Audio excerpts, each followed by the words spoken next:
Welcome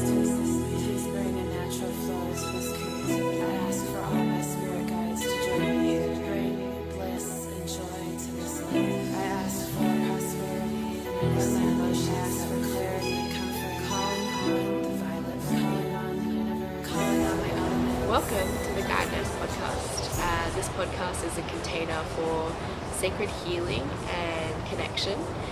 It's a space that I created in order to be able to share hope and inspiration and stories from the people that inspire me, or people who go about their everyday lives being themselves and living in their truth, sharing who they are with the world, because we need it so much in this world at the moment. So it is an honor to be able to speak to you through this container, and if our content speaks to you, please let us know. It'd be a pleasure to hear from you, and you can also check out our website at www.guideness.com.au. In this episode, I'm chatting to Mac from Rozelle Crystals in Lilyfield. He is an extraordinary person with incredible empathic abilities, the ability to sense what a person is dealing with and to deliver them divine guidance from the different channels that he's privy to as well. So I'm very blessed to be able to call him a friend and to be able to call him a teacher as well.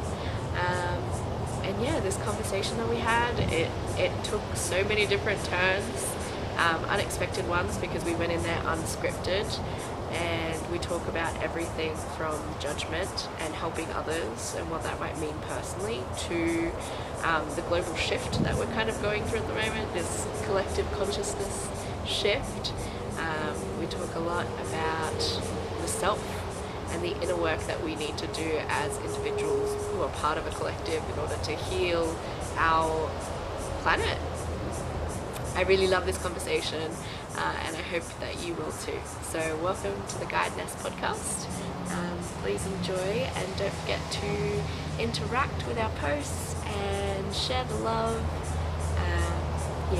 It's such a privilege. Thank you, thank you, thank you. I want to start by acknowledging and thanking you for inviting me into your shop to record this podcast. We're at Rozelle Crystals in Lilyfield, ironically, and I'm very grateful. I'm very grateful for the space to be able to talk to you as a friend, but also as a teacher. So I do have a few questions, but before we begin, I want to acknowledge that we're also recording this podcast on the land of the Gadigal people of the Eora Nation, and I pay my respects to their elders past, present, and emerging, and anyone listening to this podcast today or any time, because time is an illusion. So I'm going to start by asking you a question, if that's helpful. I'm in. So, Mac, what is the power of being yourself? Power of being myself. Oh, I never even thought about that. Power of being myself is just trying to find who I am. Inner work is the key. So we're all born with an emptiness. You fill it up with stuff. And your mastery is to find what part of it you truly are. So in all the chaos is your gem. So it's like, but you could be one grain of sand on a beach full of sand. So the external world will always keep you from your truth. So, but when you use your external world to guide you to that grain of sand, then you've completed your task. And that's about as simple as I can put it. Yeah, that's great, that's great. For the listeners at home who have never met you before, how did you get into crystals? And what is your favorite thing about being in the crystal world? All right. What got me into crystals? Well, it was I was asleep years ago. I'm going to say mostly asleep. Liked rocks and crystals. I came to Australia, fell in love with an Aussie, and this became my world. A little bit at a time. We used to do markets, and then it just grew. And now it's like a candy shop full of children, because everything's got consciousness. So when I talk to all my children, they don't have lips or a mouth or a vocal cord, but they speak to me a wisdom, I guess, that I'm searching for. They're not going to give me the answers, but they'll send me on a path to find them. Because everything's based on vibration. Certain stones have certain vibrations, and through those vibrations they communicate or serve what you're trying to do. So instead of like having to figure out what every vibration is for every energy under the sun, some people have already done that work for you by telling this stone has this vibration. And if you align to it and you enter a contract with it where it becomes part of your energy field, well, then you didn't have to learn that energy, you are just using it and it's sharing its vibration with you. And then you, in an honor spectrum or something that you're working with, find your truth with it. Absolutely. I feel like even just being in the space that you've created as well, that is your shop, I think it's kind of like a junction point for a lot of people to come and talk to you and get a lot of advice. I know I've personally been here quite a few times over the last year or so.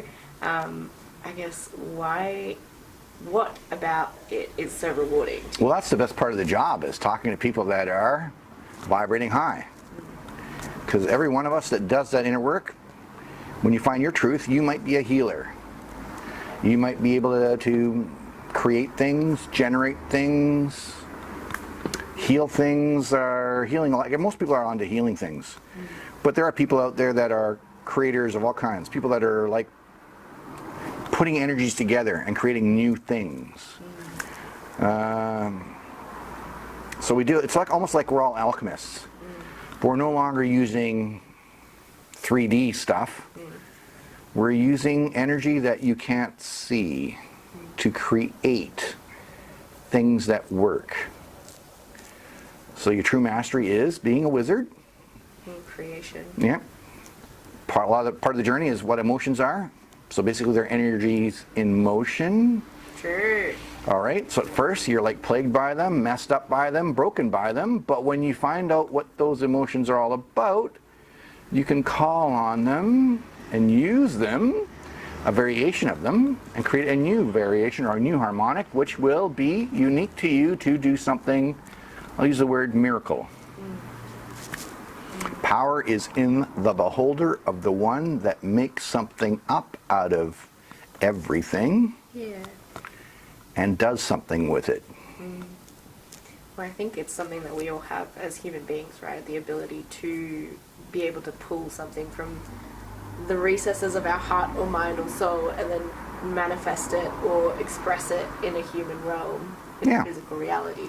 And I agree with that. That's incredibly cool because it doesn't matter, it doesn't have to be necessarily good by anyone's standards except your own. Well, it's all about unique. Yeah. So you're not in a competition here to find out what's better than everybody else. It's you find your uniqueness. That's finding the true self of who you are, because none of us are created equally on this planet. Yeah. Right? We're all living different narratives, all different, I'm going to call them timelines. All of them are individual, yet all connected.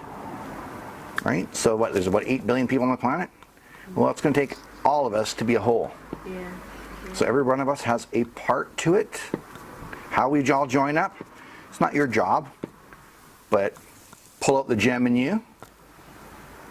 It'll vibrate to a nature where you meet other people that are just like-minded. And that creates an evolution of consciousness, because we're like vibrating high usually. And from that, start seeking, start creating, start manifesting. Whatever you feel like is your job or what you want to do. It's supposed to come from, not that I have to do it, I can't do enough of it because I love doing it. That's the true gem. Right? It's not about the money, although money is part of it because we can't live without money yet. Hopefully someday that'll change. Right? But that's going to come with a new consciousness. Yeah. Where money is not what gives people power. Your uniqueness will. and it won't be expressed by the money you can make from your uniqueness. It's almost like you'll just be around people that equally give you the same energies you put out. So you might be in little communities, you might be in a building where people come in there and they just know that you're the one that's supposed to walk them through some problems they're having or energy problems or whatever. And it won't come from, you just be drawn. It's like your inner word will dictate to you where you got to go or who you got to see or what journey you got to partake in to find what you need. Intuition is the key. Inner work is the key. Yeah, absolutely. And I think at the moment we're kind of sitting in a situation where there are so many distractions around that are vying for so many aspects of our attention. So for those people, those of us who sometimes struggle with the distractions, I guess, what is the best way to encapsulate the idea of inner work, why it's important, and how it can help you? Well, inner work is, it's interesting, inner work. I'm sure that's confusing for a lot of people. Inner work is, if you can rewind the tape of the life you've lived, honor everything you've done, negative or positive, and then reload it to the point where could you have done it better? Now, it doesn't mean like, oh, shame on me, I did it wrong. But it's like if we can travel time and assume the role that you're already back in that timeline and change what you did back then, usually that's kind of where you forgive the old self for doing something maybe a little bit messy and implanting there your truth, which is I could have done it this way, right? And that can only be done with absolving yourself of thinking you did everything wrong. Forgiveness. So forgive everybody else for playing their roles, because after all, this is kind of like the school of earth where everybody's playing roles. And how do we learn lessons if not in the game? So for some people it's like, you just can't be that way, that's just crazy. But really? I mean, what makes you think you're really here and this is not a dream? Oh, you can pinch yourself, I can poke myself saying I'm really here. But can you do that in a dream? Yes. When I'm in a dream, I don't know the difference. So what's to say that this isn't just another dream?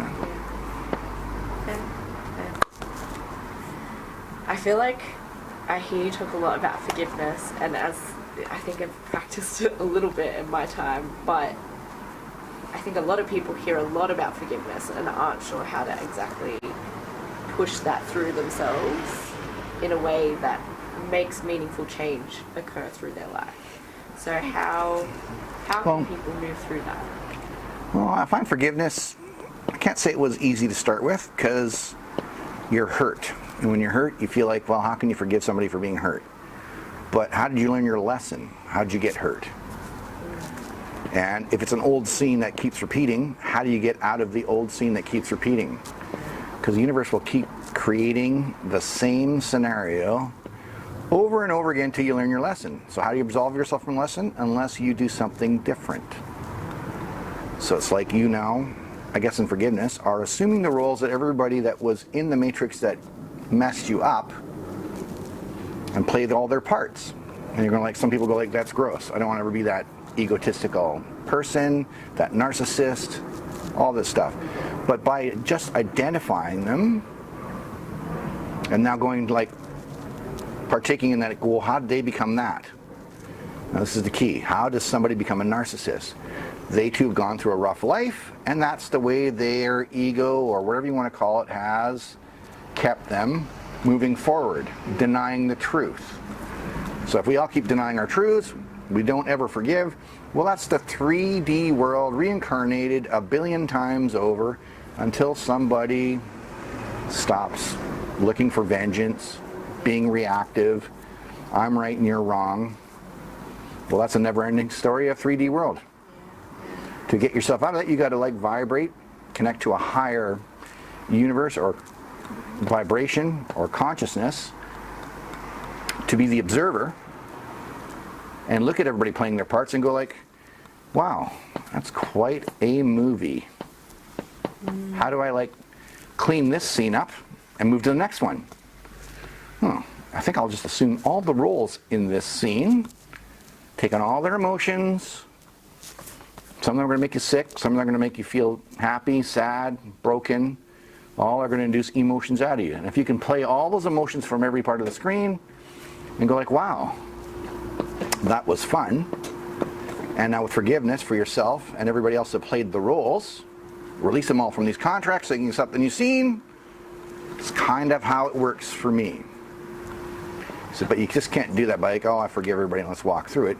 You've got to be open and take all those emotions in you, because that's what's needed to learn your lesson, and then absolve them after you finish with them. And forgiveness is a key that it will let that all leave you. Well, I think fundamentally these ideas as well present an argument for the importance of putting yourself in the driver's seat of your own experience. And I think sometimes that scares me, I think for sure, and a lot of people. But I know you mentioned ego earlier, and I think it's something that's quite prominently spoken about in a lot of spiritual circles as well, about the attitudes that sometimes we hold towards our ego like it's bad.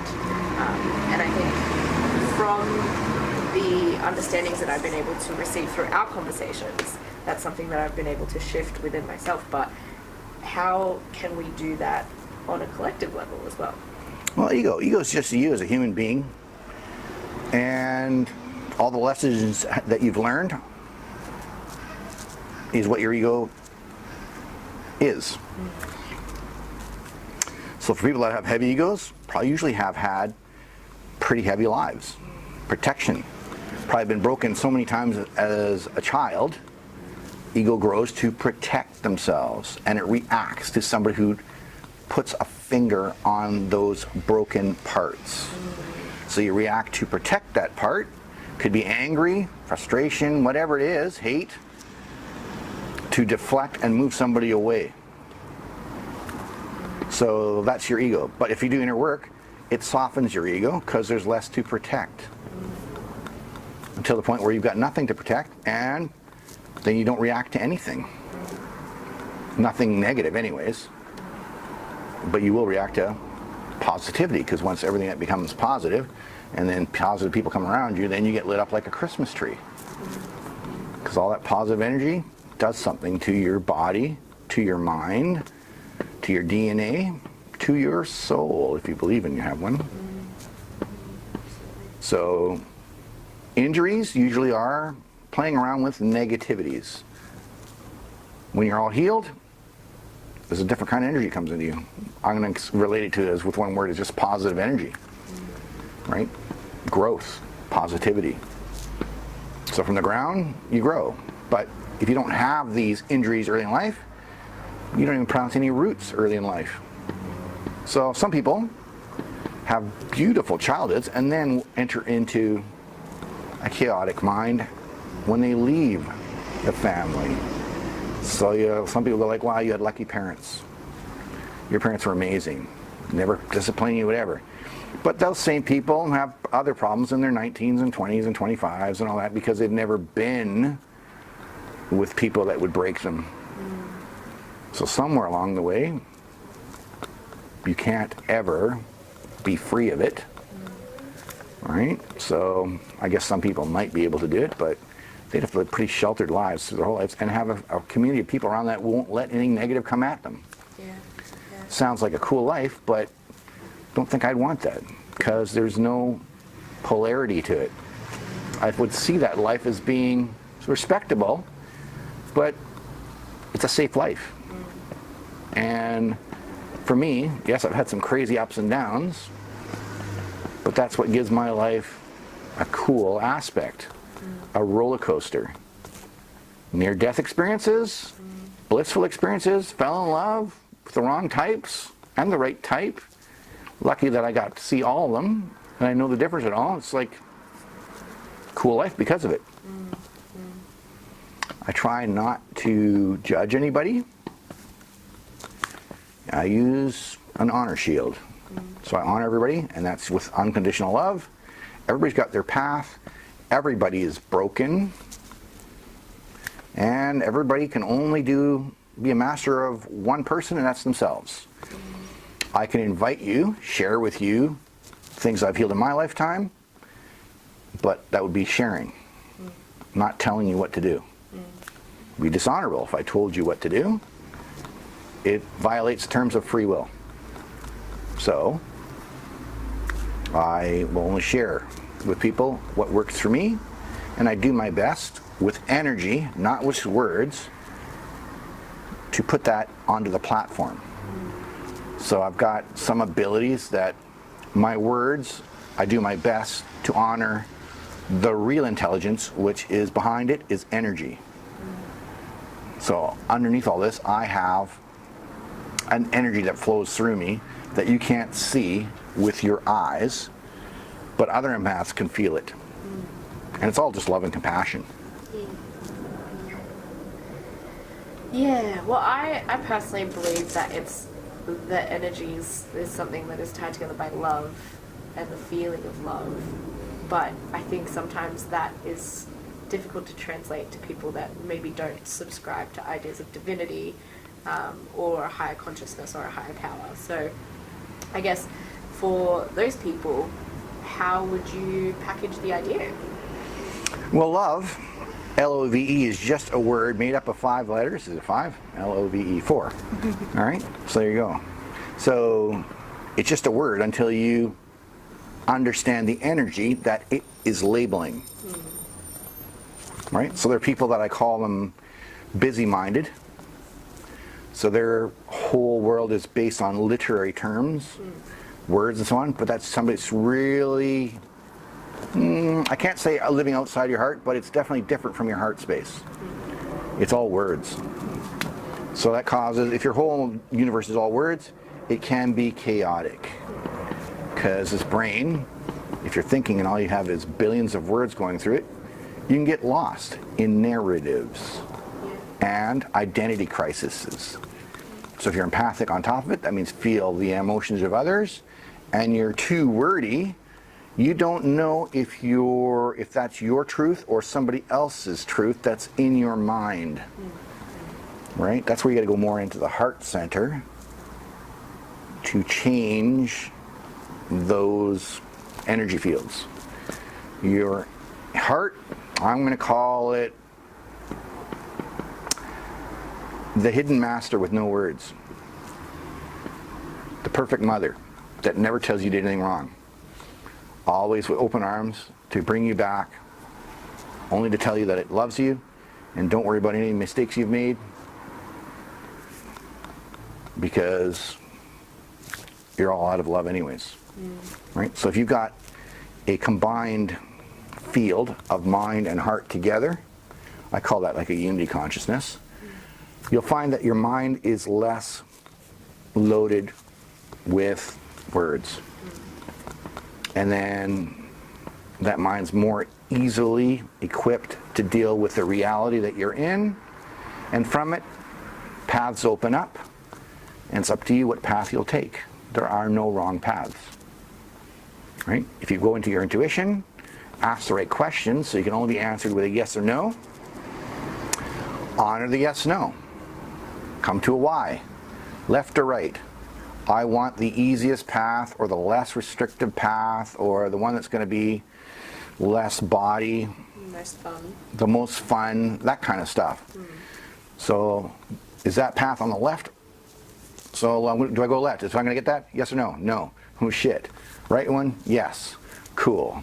Now if I question why, or I don't believe that narrative that came through my mind, then you're off to the gates to learn a lesson why left was not the right answer for you. And only you learn that lesson.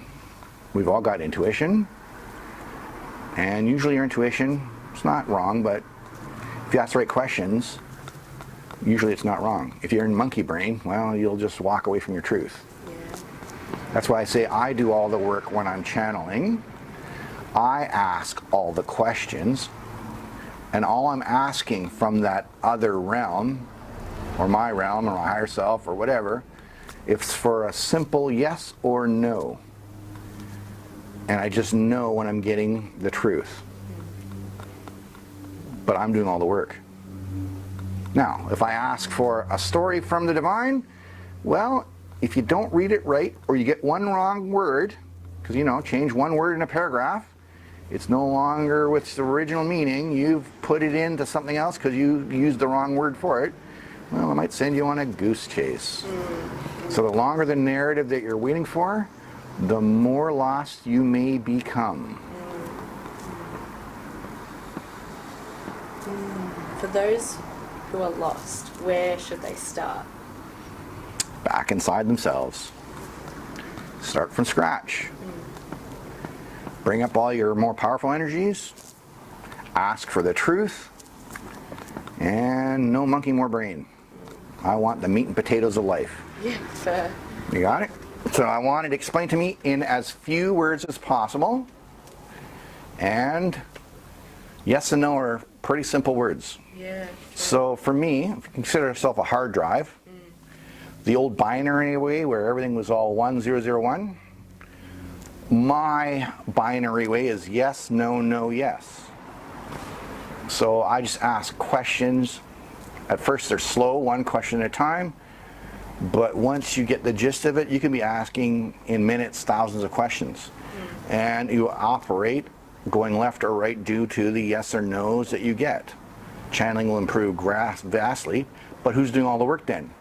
You are, by asking all the right questions. You don't get an answer, reword the question. Change the question so it's more pointed. So that can only be a yes or no. If you don't get one, you worded it wrong or you use a negative word. Because if you're using a negative word, you're not going for the truth. Words make a difference. Right? All words are not what you think they are. All words have power. Some of them will deny your truth by using the wrong word. You'll know the difference when you start using different words. I feel like a lot of these truths as well live on a body level as well. And I think that in the past we've kind of lived in a space where I definitely don't pay enough attention to my body on a good day. But I find that when we start the path of self-inquiry, of delving deeper into the issues that are afflicting us at the time, there's almost this resistance to go through the body in order to get to that place as well. But I think effectively, like from what I've experienced, is a lot of it does actually live in like muscle pain or like back pain, hip pain. Why is it so scary to go into those places? Wow, that's a little bit of a confusing question for me. The body. You're living a conscious experience. I'm sure you've heard this by lots of people. You're living a conscious experience through a body. Your body is your antenna. Without it, you can't feel anything. So emotions, if you don't have a body, how would you express them? How would you cry if you don't have a body? How would you know if you're hurt without a body? How would you know anything if you didn't feel it? So if you can believe there are realms where we have bodies and we don't have bodies, then those realms that don't have a body, well, I'll say like a body like ours, this dense, they don't feel things like we do, right? I mean, taking on a body, consciousness would want a body to feel things. Otherwise, all consciousness does is observe. Well, for some people, observing is cool. It's like watching a never-ending television show. All right, which is cool. I mean, I like watching television. Oh my God, I love watching television. Because in those shows, I get to play all the roles of all the TV players without leaving the couch. True. Right? But they're all like dissatisfying. When the movie's over, it's like, cool. Yes, I like that character. I'm glad I'm not that character. Ooh, that person died. Don't want to play that character. But if you were watching billions of movies and you got bored of certain characters, you'd be like, well, I wonder what it would be like to be that character that died. All right? And you get into it and you feel like, oh, that feels terrible. That makes me hurt. Ugh, all this stuff. But it's like, oh, well, I'm glad it's not my life because I just had a taste of it and ooh, I don't want to go there. Because it's like my ego is, are you this on? Yes, yep, right. We're running. My ego is a child within me. Not to be broken, not to be shed, not to be betrayed or told it's wrong or it's the worst part of me and all this other weird shit. Shed your ego. My ego's like, no effing way. Right? I'm human because of my ego. Shedding it? Do I leave this body? No, I don't think I am. I think the whole thing of this shift is we're still in this body. So I'm not shedding my ego. I love my ego. And my inner work designs the framework of the energy that it participates in. You get, if you can get that. Yeah, absolutely. All right. So it can only use the energy that I generate with love and compassion. So it's not able to break anything with too much love or compassion. Right? Because it's being the wizard within me, and I'm sharing it with my energy, and the energy that I'm dealing with is love and compassion. So can I love somebody or betray anybody with love and compassion? I don't think I can. So my inner work guides it to my truth, its truth, we're together, our truth, because I've got intuition, which is just the roadmap to what I could do or can't do or I won't do. So that's more, well, it's just a roadmap. My ego has to take it, believe in it, or take a different direction. Right? If it doesn't trust that part of me, it'll go the other way all the time. Inviting lessons after lessons because my ego likes lessons. Likes being the villain, likes being the broken piece, likes being all kinds of parts. My ego likes to portray every part under the sun, right? So that's my inner children, all wanting to play these games. So I don't deny the path of my ego, but I share with it my heart. Between my heart and my inner child, my ego, a dance is performed. Heart never tells my ego what to do. Not my mind, my heart. My mind, part of my ego, will invent stories it wants to go into or not, depending on the rules I create for it. If it doesn't like the rules, heavy life. Yeah. Always frustrated. Don't want my ego out of control. This other part of me is going in it, but it's just another version of ego, denying the other ego. Oh yeah, how many egos do you have? Well, if you split yourself enough, you could have 10 or 20. You've heard people that have got multi-personalities. Well, that's splitting egos into different beings, each one wanting to hold the reins. Usually all leading to inner children broken parts. So if you've been broken in more than one way, then you've got more than one ego possibility. So if you're only helping one part of you and denying the rest, well, those rest will all come up with their own wisdom, their own journey, their own paths, because all of them want to be healed. So if you take them all under your wings and love all of your good parts and broken parts together, not denying you have a broken part or a good part, because you've had good moments in your life and ones that could be better. But if all these energies, all those are individual aspects of your ego, then the bad ones or the good ones should be all dealt with the same. So if you have twins, one that's a bit messy and one that's always just perfect, you see the battle that comes to when dealing with parents. I'm always the good one, so I always get the best attention.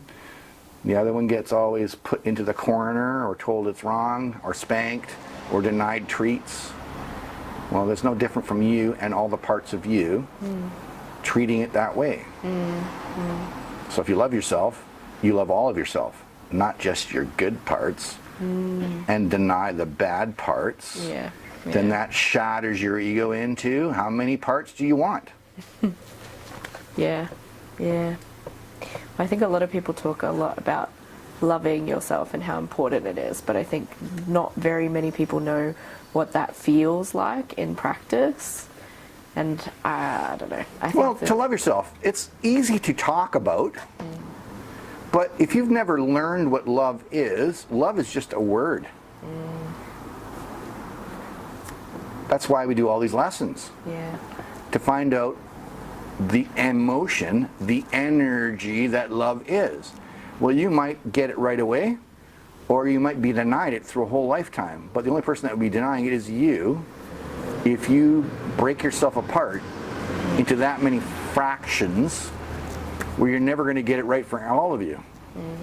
It's always a war within you. Who gets first help, second help? Who's getting denied now? What emotional state are you in?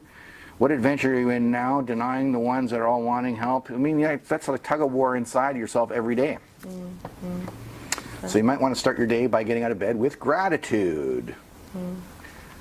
Because start the day off with, like, don't look at all the illusions that you're playing with, but start diving into your high vibrational energies first thing out of bed. Gratitude. Got a roof over your head. Cool. Got some food in the fridge? Awesome. Nice warm bed to live in? Beautiful. Got some money in the bank? Better. Cool. Wow, you're vibing high already, and you haven't stopped off the bed, and you've got a lot of energy in you right now to look at your life for the day. Come out of there with no energy out of the bed, whole day is going to be pretty messed up. Coming out of the bedroom with power, then your day is going to be fun. And your vibration will dictate your truth for that day, or that lifetime, or that moment. As long as you don't let somebody else break you with a pity party, or I'm having a hard life and you got to go over there and help them, and it makes you feel sick because somehow you just feel terrible when you're around them. But it's like, I have to do this for some reason. Why do I always feel so sick if I'm with my best friend? I don't know. Can't wait to leave him. I feel so much better when I'm out of his script, but yet he keeps calling me to go hang out. Ugh. So it's like, well, why are you going there? And what's this about? I mean, if you're feeling drained, something's happening that you might be aware of or might not be aware of. But if you're not aware of it, you leave somebody or a phone call, and you just feel like you've been drained. Something happened during that phone call. Something happened with that visit with that person. Inner work will lead you to why that's happened. Why did I feel drained? What was he talking about?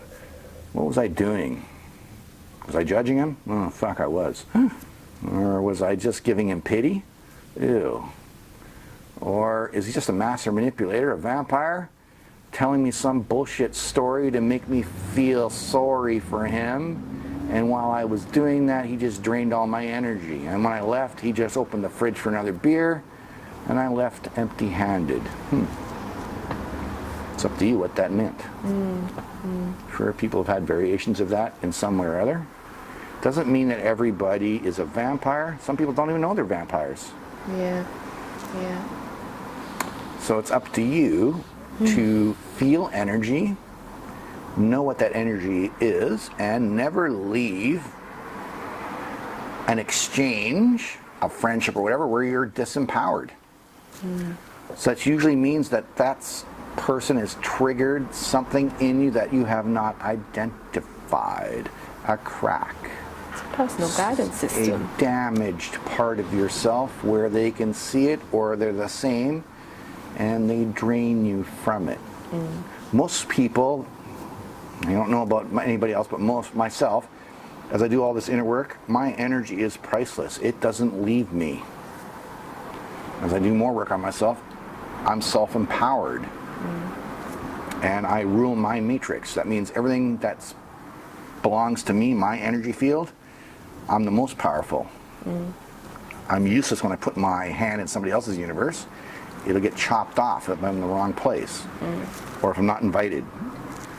Because I've judged you need help, and I go in there with all my good intents, but if you're not asking for help, and I'm there trying to help them, what does that mean? Not being asked for help, but I've judged you need something, I'm going in there to help you. You don't see it yet, but I'm here to help you. I'm not asking you for help. Yeah, but you need it. I can see all your problems. Oh, I know what my problems are, but I'm not asking you for help. Well, now that you're here, though, uninvited, I'm just going to drink your energy, because you're in my universe now. Gulp, gulp, gulp.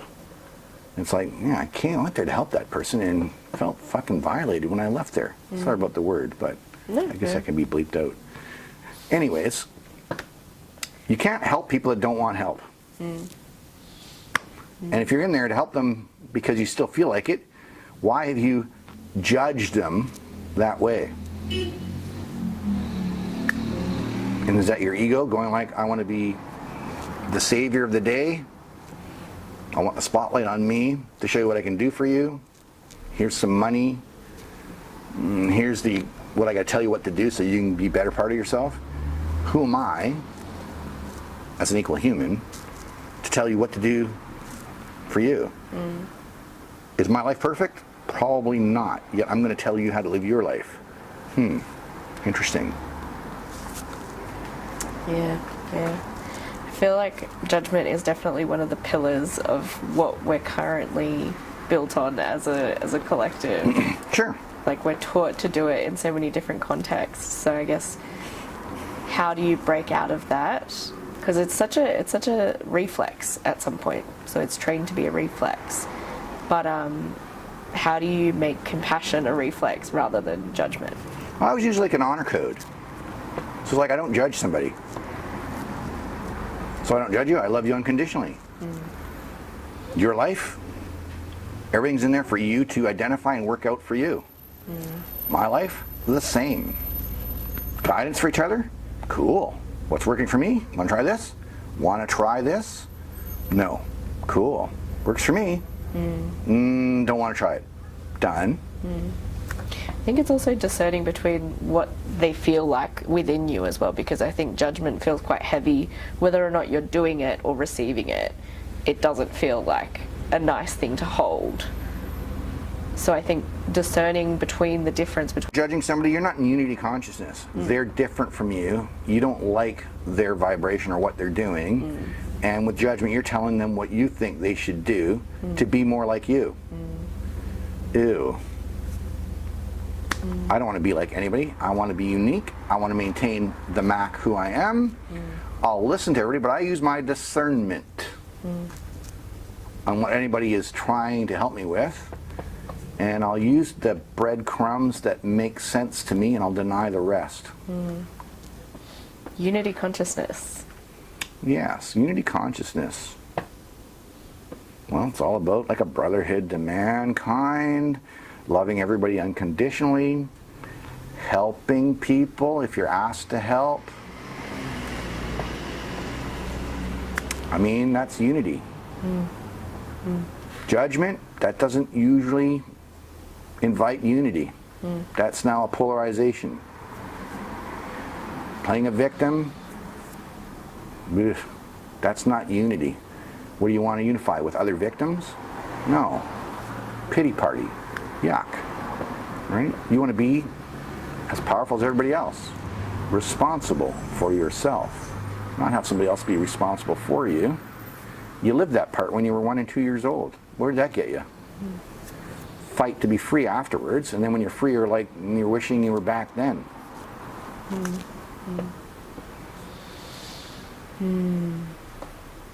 Well, it's pretty much, I'll call it an illusion. It's hard to grasp the whole concept of living in an illusion, because for most people, like, that's just crazy thinking. But once you've reached a conscious level where you can be the observer and the interpreter and the puppet and the actor and the script writer and all these things, well, then you can see the whole thing is an illusion, because you're the master of writing the script of the day you're going to perform, because you're with free will and you can go wherever you want. In that understanding, how do you take someone that believes that life is an illusion and therefore your actions and consequences don't matter into an understanding of the importance of positive change and positive outcomes in their life. Well, that's like a lot to It is. It's a big one. put in there. It is. Kind of left me lost, actually. Sorry. I apologize. I mean, that gave me too much information, and to deal with it all is like all over the place. It is. You just live your life. You need this body to live a life. All right? But all of you, all your conscious self, is not in this body. The body's needed to interpret energy, to find who you truly are. And the more you vibrate higher, the more closer you become to a higher part of yourself. So let's say your soul is near the top. I don't know where a soul is, but it's definitely above me or in me, or I don't know how it works that way either. But as I vibrate higher, I become a different person. I'm more responsible about everything that I do. And it just comes naturally that way. Because if you live under the weight of somebody else, you're a slave. If you're living under the mastery of yourself, powerful. Right? Doesn't mean that you just go and do everything that you want. There are still, on this reality, laws. So if you break those laws, yes, you get punished. Even if the laws don't make sense, you get fined or put in jail for ridiculous things. I'm pretty sure that in the higher consciousness, these laws start becoming less useful, or they are no longer there.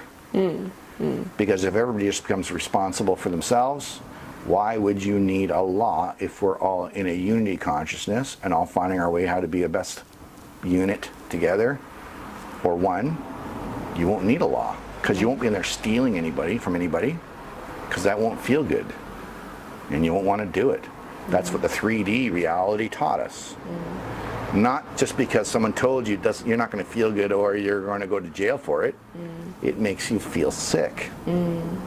So once you're on that path, you'll find the gem in you, honorable part, that won't do these things. But as a human being, you still make some mistakes. Not punishable by time in jail or a fine. Yeah.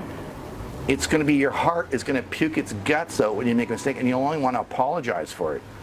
You don't know when you made one. Your heart just goes, ew, and I just feel sick. Oh, I wish I didn't do that. I'm sorry. Yeah. Whoa, mistake. Ugh. Now, the people I've done that with, they immediately are like, it's okay, man. Because they are feeling you already that you're in your truth. They'll forgive you right away. That's part of unity consciousness. Forgiveness still happens. You're still human. You're not God yet. Who says God's perfect? I think that there's also a lot of room for principles like forgiveness or honor to underpin, I guess, a basic structure. Because I think a lot of people might struggle to believe that each person can be individually responsible for themselves, considering how the current world looks at the moment. So I think it could be useful to have almost like a charter of understandings that we agree to as human beings, to honor each other or to express forgiveness in those situations, or... I think that's listening to your heart. Yeah. Not scribbles in a book, not mandated by a government, not told you by your best friend or even your parents. It's your heart. Yeah. If you ask the right questions in there, you always get the right answers. When you lost your understanding what this part of you is, and then we went to, I don't know, governments to make these decisions, we lost ourselves. We lost our humanity. We lost our soul, that this person is in charge of me. I think at first it was done beautifully or intelligently. Nowadays, how many laws are there? I mean, you basically can't do anything without breaking the law. So I think they've gone overboard. I don't think by intent, or maybe there is an intent to it, an underlying control factor that we've all lived under or been misguided by. I don't want to get into that because that would be me not knowing and projecting. I appreciate that. No, I think it's also important though to see how sometimes things might be good, but we need to also dip into the other contrast in order to appreciate the return back to something better than Sure. what was good before. That's why I think a lot of the shifts these days are you have to be in your observer standpoint of mind to slow things down. Because not everything is judged to be judged by the color of the book or the pages that are written by. Right? There's a lot of stuff, a lot of pages, a lot of colors. Yeah, Right? absolutely. Life's become complicated. Only because life is somewhat easier than we've ever had in our past lives. I mean, past lives, you were like waking up in the morning, hunting for food, watching your children, making sure nobody stole from you. There were no banks, there were no law, there was no people taking care of you. Yeah, You didn't get food, you died. yeah. You didn't have a shelter, you were frozen to death. Animals would eat you. You know, so like 500 years ago, different game. Yeah. Today you have governments giving you money to do nothing. I'm not saying that everybody that's got money coming through the doors, they aren't needing it or should have it. But hey, you know, anybody can like do nothing and actually do it. Right? Yeah, I And think then you have that whole part just changes into like all kinds of judgments. The people that are working, oh, look at those people doing nothing. And the people that are doing nothing because they're sick or they've got emotional problems and so on are all looking at the other side as assholes. Right? But that's just another bunch of diversity, not unity consciousness. Because who taught us all these scenarios, if not Hollywood? true. Hollywood, internet, social media, gangs of people judging everybody to be right and wrong. They said something wrong, annihilate. You know, they said the wrong thing, annihilate. Ugh. Can't even be in your truth today because everybody will oppose it. So you're not allowed to be in your truth, apparently, for most people. Go put out there, hi, I'm in my truth. Oh, you're a narcissist right away, or you're an asshole, or what kind of truth? And then you open your mouth, they're looking at you to say one wrong word. One wrong word, punished. One wrong word, punished. Yeah. Yeah. So you can't talk about anything. Say the wrong words, identify a problem that now encroaches on somebody out there that's identified that you've singled me out to be the problem. It's just a game of horse and buggy and being whipped around and running away and moving forward and challenging authority or running away from authority. We're in a timeline here where it's a pretty messy situation. Well, I actually feel like it speaks to our inability to actually have a conversation with one another that is connecting, and that grants that one person might not know everything based on the strata of rules that's been presented in this time-space dimension. So, I don't know, I think there's a lot of nuance to the discussion as well, because I think there are instances where people perhaps do abuse their platform on these places, like social media and things like that. But I also, yeah, I think it's fundamentally an issue where we can't even talk to our family members at the moment, let alone strangers on the internet without I agree. ripping into each other. So it's like if you've got that party that wants to share information, well, you might say the right things for some people to calm down and relax.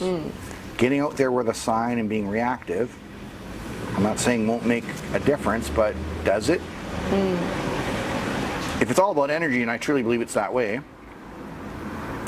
then put your energy toward the arena of the best game in the world. Your arena. Don't worry about how it vibrates or becomes the arena that everybody plays in. Yeah. That's not your job. Yeah. You got it? Yeah. So you speak your truth, you live in your truth, and you create a universe without playing the victim, with an empowering flow of energy, and the truth will always enter the arena. Yeah. Yeah. Get enough people in that truth, It's a filled arena, all looking with the same vision.